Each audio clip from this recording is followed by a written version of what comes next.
My name is Tariq Zayer, and you're listening to The Science of Philosophy.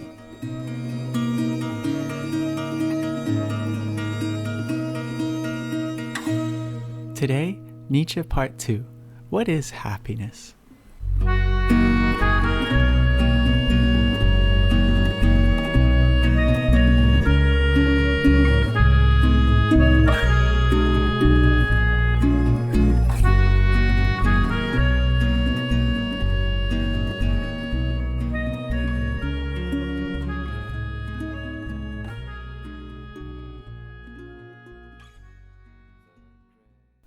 In the last episode, we talked about Nietzsche's claim that God is dead and how it matched up to modern sociological surveys on religious belief. And regardless of what your opinion on the modern situation is, Nietzsche concluded that God is in fact dead and that, as a result, two profound possibilities lie ahead of us.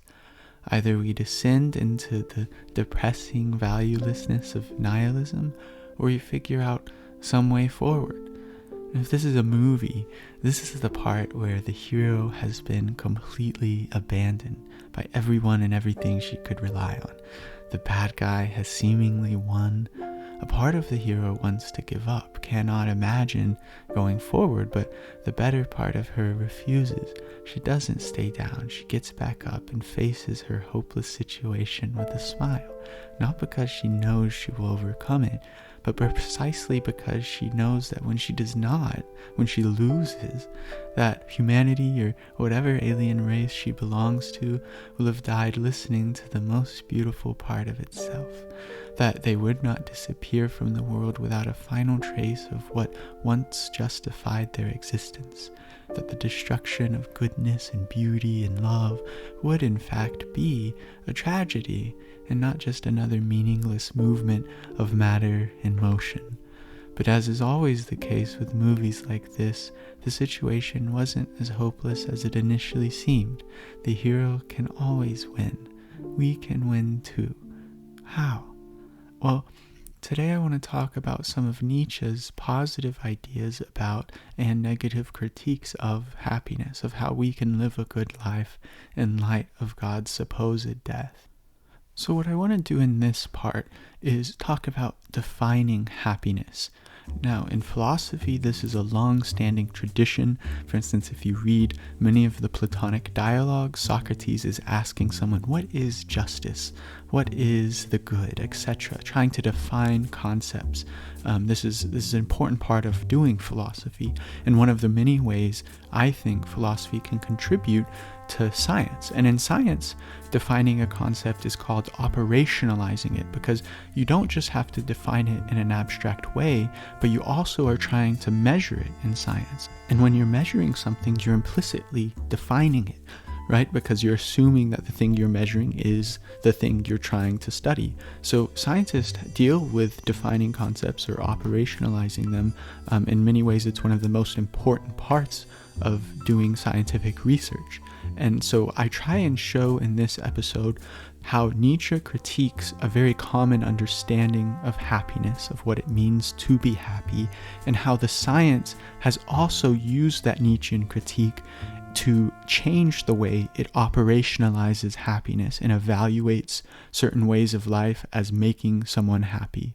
And so I hope in that way it's not only useful to understanding Nietzsche's philosophy, but it also gives you an idea of what many people usually face with skepticism, that we can scientifically measure and study human happiness. And I hope that this gives some clarity about the specifics of what goes into that process and how it's deeply philosophical and, in my opinion, helpful and important. So that's the brief overview summary, but as I always like to say, the life of a work isn't in its summary but in its execution. And so without further ado, I'd like to present to you Nietzsche and happiness. Yeah, I don't know where to start. How do you admit that you're falling apart? I mean, how will I admit that I'm falling apart? My mother's gonna worry, but I'm fine in my heart. I live the worst that I've said, and I live with a voice that tends to tell me that I'm shit in my head. And well, maybe I should fuck it and be happy instead. I should just say fuck it and be happy instead, right? Right. Are you happy? The podcast Fred was listening to asked him. For Fred, the question was confounding, like trying to speak a language he didn't know. He didn't feel particularly unhappy, but what is happiness?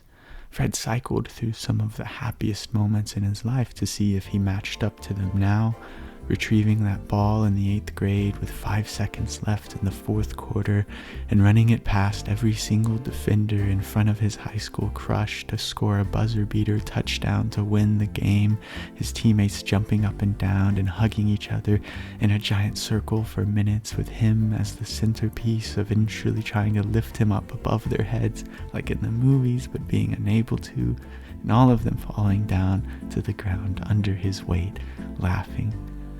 All of the adults coming up to him for hours afterwards and slapping him on the back with approving smiles. He felt accomplished, successful, like he had reached some kind of peak.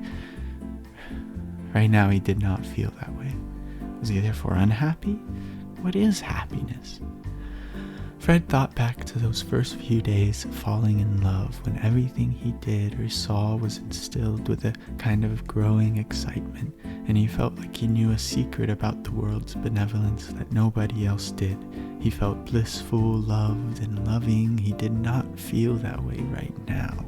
Was he therefore unhappy? What is happiness? He thought to himself. Fred recalled a tweet one of his childhood friends had posted the other day. It read as follows: "The last time I remember being genuinely happy was January 15th, 2021 at about 4 p.m. I was in Houston traffic, my phone was dead, and the sun was shining in such a brilliant fucking way. Golden was on the radio. I had just left a toxic relationship. I thought I was free. 0 retweets, 4 likes." In the next tweet in the thread, she continued, "I can't even listen to that song without crying anymore. My soul felt so full and bright. I just want to feel that way again. 0 retweets, 1 like."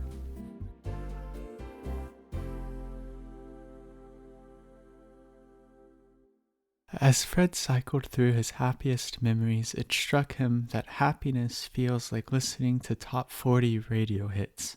Fred occasionally enjoyed the songs on a sunny road trip or a crowded party, but even for him, the thought of only listening to shallow, feel-good pop for the rest of his life sounded exhausting.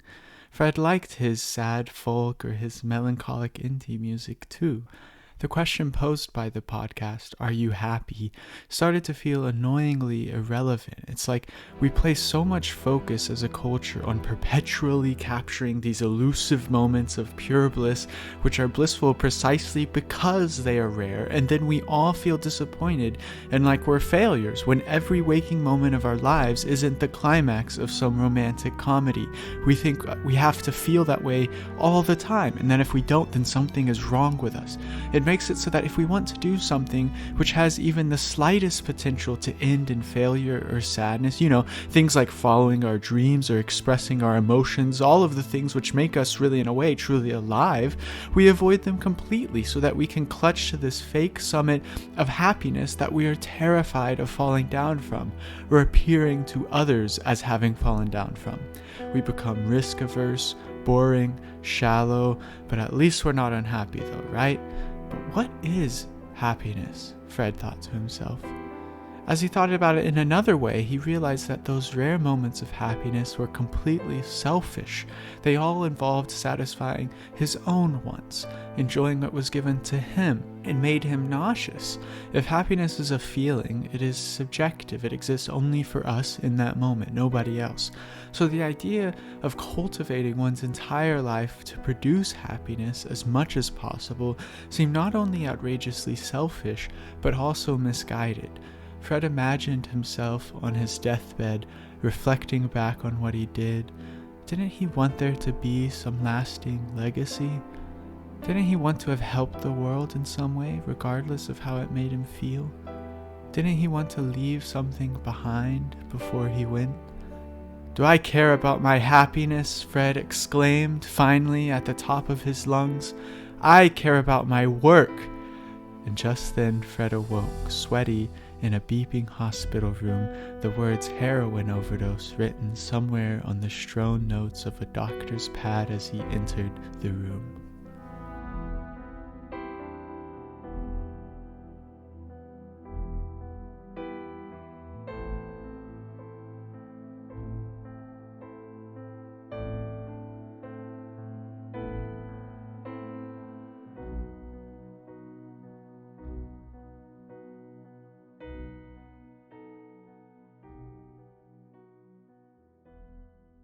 What Fred is getting at in this story is something his great-grandfather, Friedrich Nietzsche, was philosophizing about in the late 19th century, namely this question of what is happiness? Is it even worth pursuing?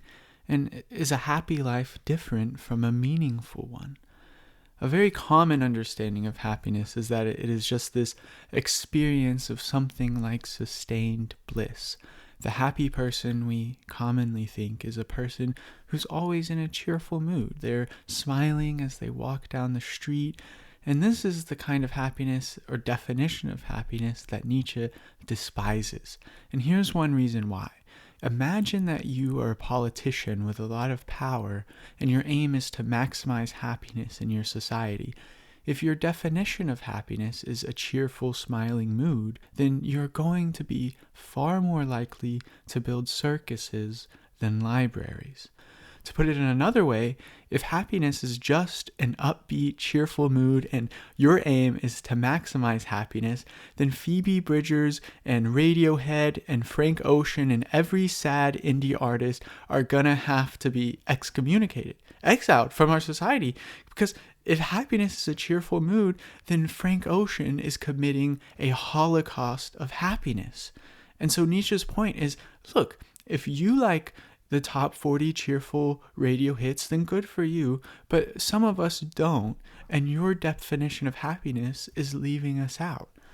And what's more, if we base our society on this shallow definition of happiness, we're in danger of forgetting that there is even an alternative, that we can strive for more than just hedonistic comfort. In his work, Thus Spoke Zarathustra, Nietzsche has his main character deliver a warning of what this comfort-based definition of happiness could lead to if we aren't careful, and I'll quote it at length here. Thus Spoke Zarathustra by Friedrich Nietzsche.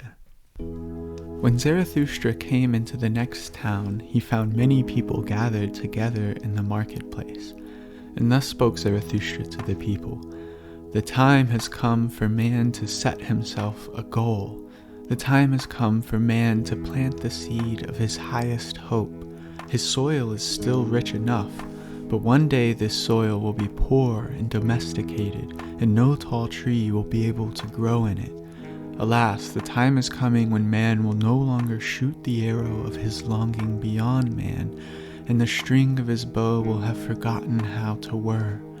I say unto you, one must still have chaos in oneself to be able to give birth to a dancing star. I say unto you, you still have chaos in yourselves. Alas, the time is coming when man will no longer give birth to a star. Alas, the time of the most despicable man is coming, he that is no longer able to despise himself. Behold, I show you the last man. What is love? What is creation? What is longing? What is a star? Thus asks the last man, and he blinks. The earth has become small, and on it hops the last man, who makes everything small. His race is as ineradicable as the flea beetle. The last man lives the longest. We have invented happiness, say the last men, and they blink. They have left the regions where it was hard to live, for one needs warmth. One still loves one's neighbor and rubs against him, for one needs warmth. Becoming sick and harboring suspicion are sinful to them. One proceeds carefully. A fool, whoever still stumbles over stones or human beings.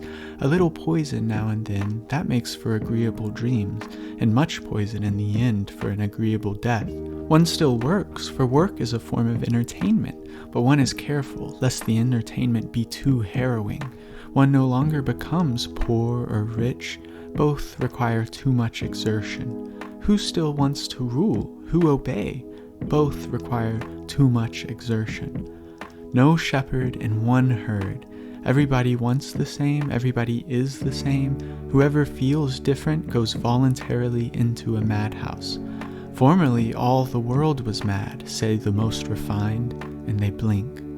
One is clever and knows everything that has ever happened, so there is no end of derision.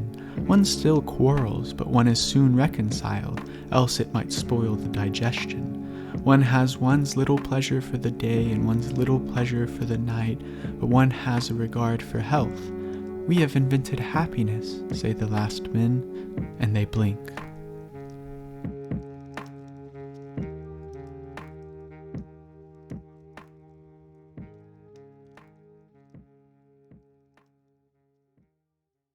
For Nietzsche, there's something more important than positive mood or emotion.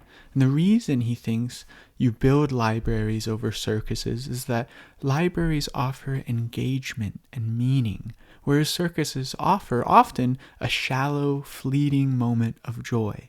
An introverted person who is constantly suffering migraines and nausea, who very rarely feels a cheerful mood, which is exactly what Nietzsche himself was, that kind of person, Nietzsche claims, can still have meaning and engagement and therefore true as opposed to false happiness. And in fact, he not only thinks that a person who suffers in this way can be truly happy, but that kind of suffering is necessary for true happiness.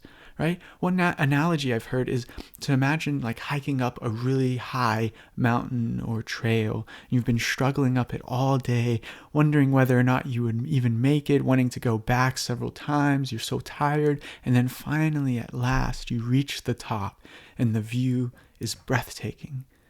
And now, imagine instead of struggling up the mountain all day, you took a helicopter up there in 5 minutes and look out. Nietzsche thinks that part of what makes the view so beautiful in the first place was the fact that it was so hard to get up there. The suffering and struggle is sublimated into more joy and meaning, and without the experience, it feels empty or hollow. Another example is eating Takis, or any kind of spicy food, really, right? In my experience, the satisfaction of eating spicy foods isn't that they're just purely pleasant, but precisely because they are not pleasant, because they're painful. That is why I enjoy them so much, right? Not in spite of the suffering they cause, but because of it. And this is how Nietzsche thinks we should view suffering in our own lives on a much broader scale. Anyways, we're getting somewhat ahead of ourselves. All of this is just to say that if he must choose, Nietzsche prefers meaning to happiness. But ideally, he thinks true happiness is something that incorporates meaning and engagement into its definition. But what does the science say? Jodon's podcast asked him. He scoffed. His son, who was sitting in the passenger seat, rolled his eyes.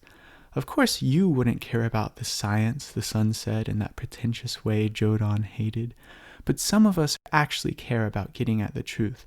Jodon tightened his grip on the steering wheel and massaged the inside of his right cheek with his tongue.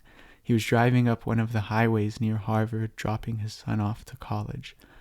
If you're so smart, why don't you give me a scientific definition of happiness, Jodon said. His son furrowed his brow and fumbled around mentally for a second. Jodon continued, "You're much smarter than I am, and I'm proud of you, but I do know some things, man." His son bunkered down for another lecture. Like, for instance, scientists don't know about happiness. If they did, they wouldn't be scientists. Jodon laughed at his joke, which gave his son a chance to interject. "Then what do you say happiness is?" his son, who was named John, asked. Jodon smiled at the question. See, that's just the point, John. I just live my life, man. I don't try to confine everything down to nerdy little components. It's a waste of time. Now, I get for like flying rockets and measuring climate change and stuff, science is important, but like some things are too complex. They aren't meant to be measured. I mean, what do these scientists even do? Ask every idiot, are you happy, and jot down the answer? You've met Billy, who works down at the feed store, the one with the 2 teeth in his head. You think that motherfucker knows whether he's happy or not? There ain't a thought behind those eyes, John. Jodan burst out in a laugh, and again John smirked against his will. I've thought about that too, John said. You know, one of my professors was talking about how happiness is subjective, which means it can't be objectively measured from the outside. The only way to get data on it is through self-reporting, like just asking people questions and stuff.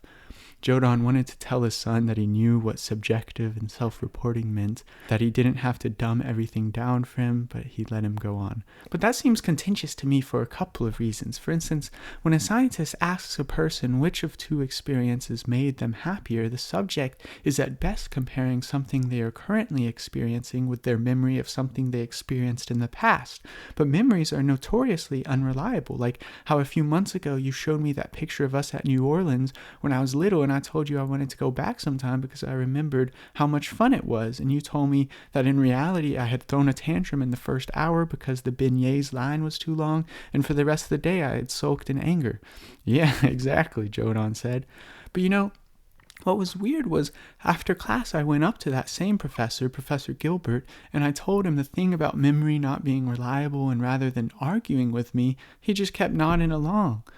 What do you mean? Jodan asked. Well, I thought I was telling him in a kind of polite way why I thought his whole field was invalid, but far from being offended, he kept emphasizing all the ways I was right and even expanding on others. For instance, he said it's not just our memories that are bad, but it's even hard to measure how much we enjoy something in the present because the environment can influence our answer. Like, he mentioned this one study where they ranked people's enjoyment of a slice of cake, and for half of the participants, the researchers just brought them a slice of cake and had them rank it, but for the other half they did the same thing, but there just so happened to be an open can of Spam in the room with them, and so the people in the room with the Spam reported enjoying the cake being much more delicious than the others, which just goes to show, he said, how if someone makes the claim cake makes one happy and uses people's measured enjoyment of cake to support the claim, it could just be that cake in comparison to disgusting things makes me happy, or something like that, you know what I mean? Like, it could even be that the cake or whatever else they're measuring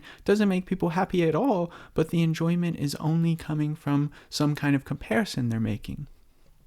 I never thought about that before, but that makes sense. But if he admits that happiness can't be measured, why does he try to do it? Jodan asked. Well, that's exactly what I asked him, John said. He told me, actually, I took notes. Let me pull them out real quick. John pulled out a spiral notebook out of his backpack, which was between his legs in the passenger seat of the car. Okay, here it is. He said, as you have pointed out, it is extremely difficult to measure an individual's happiness and feel completely comfortable in the validity and reliability of that measurement. People may not know how they feel or remember how they felt, and even if they do, scientists can never know exactly how their experience maps onto their description of that experience, and hence they cannot know precisely how to interpret people's claims. All of this suggests that the scientific study of subjective experiences is bound to be tough going.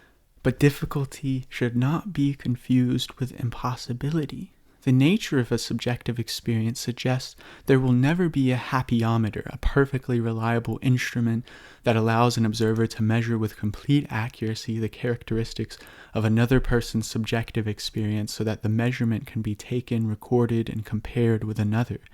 If we demand that level of perfection from our tools, then we'd better pack up the eye trackers, brain scanners, and color swatches and cede the study of subjective experience to the poets who did a nice job with it for the first few thousand years. But if we do that, then it is only fair that we hand them the study of almost everything else as well. Chronometers, thermometers, barometers, spectrometers, and every other device that scientists use to measure the objects of their interest are imperfect. Every one of them introduces some degree of error into the observation it allows, which is why governments and universities pay obscene sums of money each year for the slightly more perfect version of each. And if we're purging ourselves of all things that afford us only imperfect approximations of the truth, then we need to discard not only psychology and the physical sciences, but law, economics, and history as well. In short, if we adhere to the standard of perfection in all of our endeavors, we are left with nothing but mathematics and the white album. Imperfections in measurement are always a problem, but they are only a devastating problem when we don't recognize them. If we have a deep scratch on our eyeglasses and don't know it, we may erroneously conclude that a small crack has opened in the fabric of space and is following us wherever we go. But if we are cognizant of the scratch, we can do our best to factor it out of our observations, reminding ourselves that what looks like a rip in space is actually just a flaw in the device we are using to observe it. We scientists stringently study problems like those associated with memory and comparison so that we can avoid them. We have found that of all the flawed measures of subjective experience that we can take, the honest, real-time report of the attentive individual is the least flawed. There are many other ways to measure happiness, of course, and some of them appear to be much more rigorous, scientific, and objective than a person's own claims. For example, electromyography allows us to measure the electrical signals produced by the striated muscles of the face, such as corrugator supercilia, which furrows our brows when we experience something unpleasant, or the zygomaticus major, which pulls our mouth up towards our ears when we smile. Physiography allows us to measure the electrodermal, respiratory, and cardiac activity of the autonomic emotions. Electroencephalography, positron emission tomography, and magnetic resonance imaging allows us to measure electrical activity and blood flow in different regions of the brains, such as the left and right prefrontal cortex, which tend to be active when we're experiencing positive and negative emotions, respectively. Even a clock can be a useful device for measuring happiness, because startled people tend to blink more slowly when they are feeling happy than when they are feeling fearful or anxious. Scientists who rely on the honest, real-time reports of attentive individuals often feel the need to defend that choice by reminding us that these reports correlate strongly with other measures of happiness, but in a sense they've got it backward. After all, the only reason why we take any of these bodily events, from muscle movement to cerebral blood flow, as indices of happiness is that people tell us they are. If everyone claimed to feel raging anger or thick black depression when their zygomatic muscle contracted, their eye blink slowed, and the left anterior brain region filled with blood, then we would have to revise our interpretations of these physiological changes and take them as indices of unhappiness instead. If we want to know how a person feels, we must begin by acknowledging the fact that there is one and only one observer stationed at the critical point of view. She may not always remember what she felt before, and she may not always be aware of what she is feeling right now.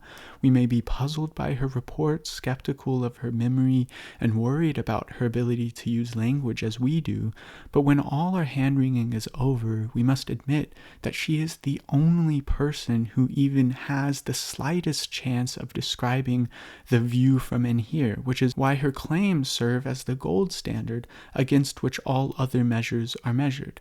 We will have greater confidence in her claims when they jibe with what other, less privileged observers tell us, when we feel confident that she evaluates her experience against the same background that we do, when her body does what most other bodies do when they experience what she is claiming to experience, and so on. But even when all of these various indices of happiness dovetail nicely, we cannot be perfectly sure that we know the truth about her inner world. We can, however, be sure that we have come as close as observers ever get, and that has to be good enough. A common objection to the scientific study of happiness is that happiness is something too complicated for science to explore. I hear this objection from average everyday people and elite Ivy League graduates alike. And the first thing to say is that the logic behind this concern, I think, is valid. Happiness is complicated, but I don't think that means science shouldn't study it.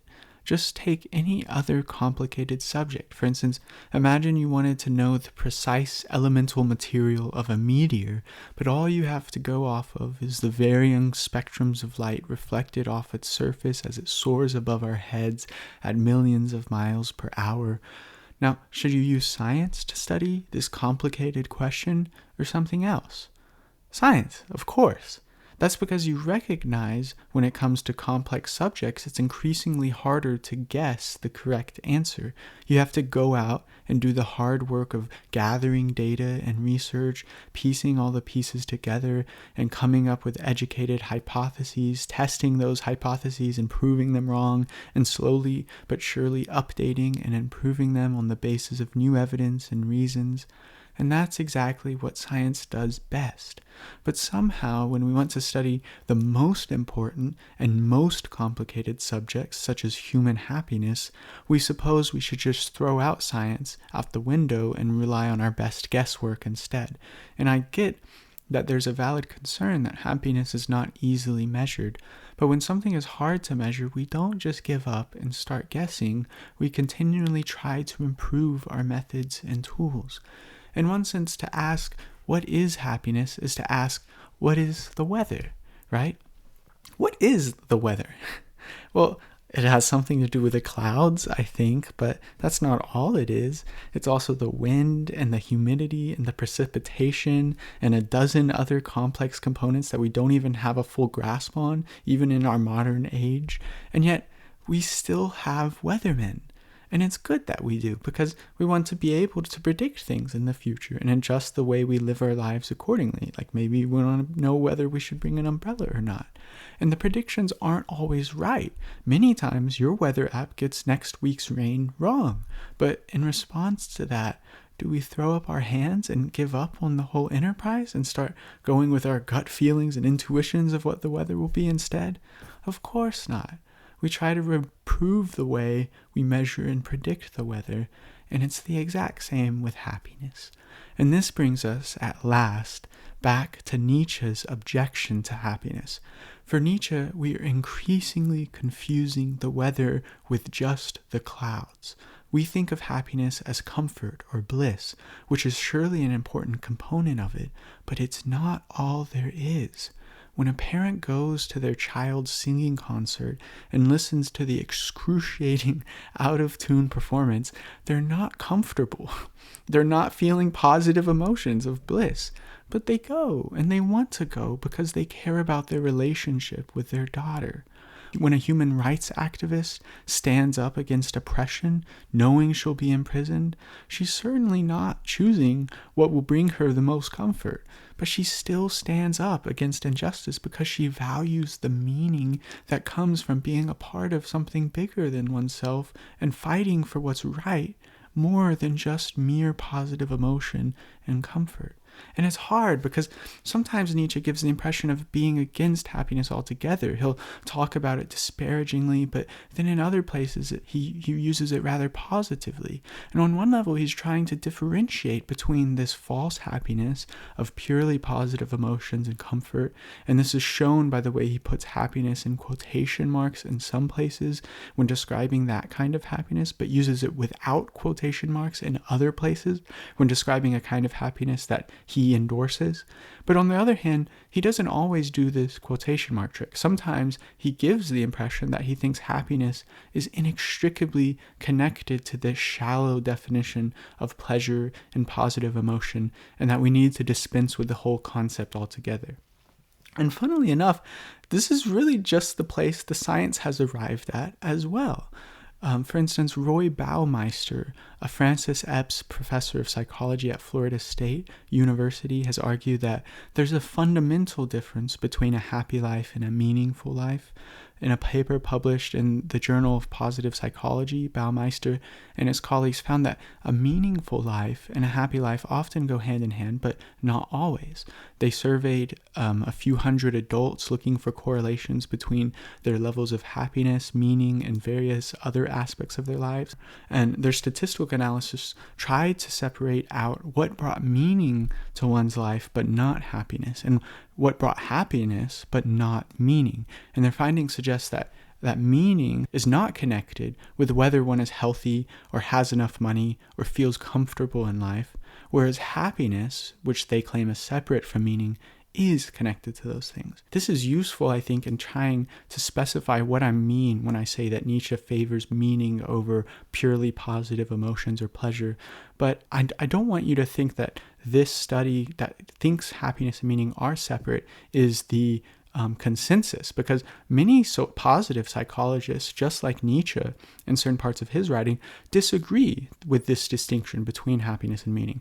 For these positive psychologists, for instance, like Ed Diener of the University of Illinois or Sanja Lyobomirsky of the University of California, Riverside, for them happiness is something broader than people like Baumeister imply. It's something broader in the sense that it incorporates meaning into its definition. So for an increasingly great number of social scientists, happiness is, to put it in one way, it's the thing and someone is better off or even best off having.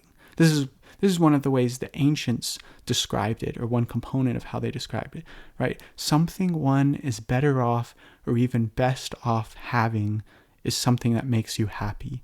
So something you choose for its own sake. And while this may very often include things that are pleasant, it does not have to. The pleasure or positive emotion aspect just seems to be built into the definition of the word happiness for many people, because that's the only thing they can imagine being good in and of themselves. And in an attempt to escape that misconception, you'll see many positive psychologists use this term subjective well-being, or just well-being instead. And this is an attempt to capture those things we choose for their own sake, which include, but not exclusively, pleasure-inducing. In fact, many of the things we choose for their own sake are quite painful. And the evolution of the field on this point is fascinating. For many years, the most common way of operationalizing happiness has been by monitoring subjects' day-to-day experience of positive or negative emotions. This is generally referred to as affective or hedonic happiness. Affective measurements try to capture the feelings of joy or discomfort in daily life, which is undeniably an important aspect of what we all mean by happiness. But then there's another very common way researchers operationalize happiness, by measuring overall life satisfaction. And this is generally referred to as evaluative or eudaimonic happiness. And evaluative measurements attempt to gauge overall happiness by asking people to give comprehensive assessments of their life on a big picture scale. But then comes along the founder of positive psychology, Martin Seligman, who pioneered the life satisfaction measure of happiness. And he comes and gives a powerful Nietzschean critique of the entire thing. And this is extra fascinating because Martin Seligman is a big reader of Nietzsche, so there's surely some influence there, I think. For Seligman, positive emotions do not capture everything we care about when we speak of long-term life satisfaction or well-being. We also care about things such as engagement, like the sense of flow you get from working on a challenging problem, or meaning, right? Feeling as if we're part of something larger than ourselves, or positive relationships or accomplishments, none of which can be reduced down to a simple desire for positive emotion. Measuring these independent attributes of well-being in addition to positive emotions for Martin Seligman and for Nietzsche is as important as measuring the wind chill and the humidity and the temperature in addition to the clouds if you're trying to measure the weather. And so based on this Nietzschean critique or addition, Martin Seligman derives what he calls the PERMA theory of human well-being. PERMA is an acronym, and each of these components is measured via questionnaire, which you can take online. I've included a link to do so in the show notes. The P stands for positive emotion, one's general tendencies toward feeling contentment and joy. The E stands for engagement, which refers to being absorbed, interested, and involved in an activity or the world itself. And very high levels of engagement are known as a state called flow, in which you are so completely absorbed in an activity that you lose all sense of time. And those activities which flood our minds with calm, focus, and joy, whether it's playing an instrument or playing a sport or dancing, working on an interesting project at work, or even just a hobby. The R stands for relationships, which refers to feeling loved, supported, and valued by others. Positive relationships with one's parents, siblings, peers, coworkers, and friends is a key ingredient to overall joy. Strong relationships also provide support in difficult times that require resilience. We need neurologically to know that we belong to a group. It helps us feel safe and valued, and has for millions of years. The M stands for meaning, which refers to having a sense of purpose in life, a direction where life is going, feeling that life is valuable and worth living, or connecting to something greater than ourselves, such as religious faith, a charity, or a personally meaningful goal. Meaning provides a sense that life matters, and this is one of the components Nietzsche thinks we're most lacking in our modern times. And finally, lastly, the A stands for achievement, having goals and ambition in life, which help give us a sense of accomplishment. And so there you have it, the PERMA theory of well-being, which is founded on a Nietzschean critique of common notions or understandings of happiness. And just in the simple effort to get a definition of happiness, we've viciously criticized the concept of happiness altogether, torn it down, smashed it into pieces, and finally, at last, slowly built it back up. And I, for one, am glad that we did. And that's really the bread and butter of philosophy. And I hope, if nothing else, this episode shows just how interrelated philosophy and science are. And in this case, they're almost the exact same thing in trying to define this concept, such as happiness. Obviously, the scientists have a different motivation for trying to define it. They want to define it so that they can measure it, whereas the philosopher is just really trying to understand what it is. And I think both of those motivations are important and helpful to the other, because the scientist wants to know, actually measure the true thing, and the philosopher needs to get more down to earth into things that we can actually touch and deal with, so that we can learn how to live our lives in some helpful way. And so now we're in a very strong position to start actually interpreting Nietzsche's positive claims surrounding what will and will not bring us true happiness and evaluating them scientifically. We've tried to establish a Nietzschean definition of happiness, and I've also tried to establish that scientists are able to measure happiness, and that it's valuable to evaluate philosophers' claims about happiness using a scientific tool of evaluation. And so this is exciting, because I think the claims Nietzsche makes about happiness, if properly understood, have the potential to be completely and utterly, in my opinion, life-changing. And so stick around for the next episode, the next part of Nietzsche, where we'll go into his claims about striving and contentment.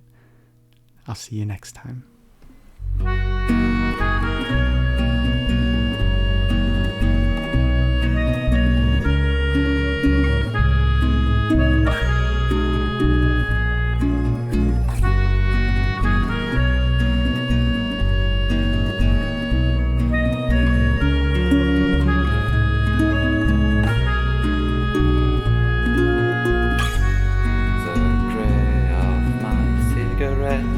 Around your neck, make a perfect cycle.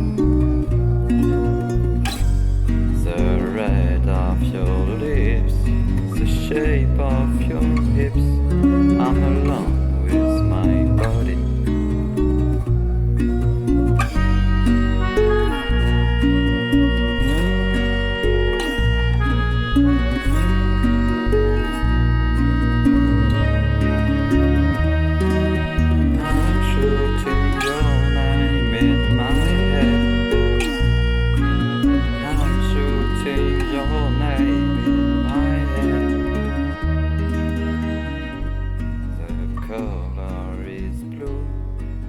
Everything is true. I believe time is yours. I can't say a word, but food is not absurd. Spaceships are flying. First, I want to ask you, what is the point of philosophy? There's not a point. Why do you say that? Because it's just thinking.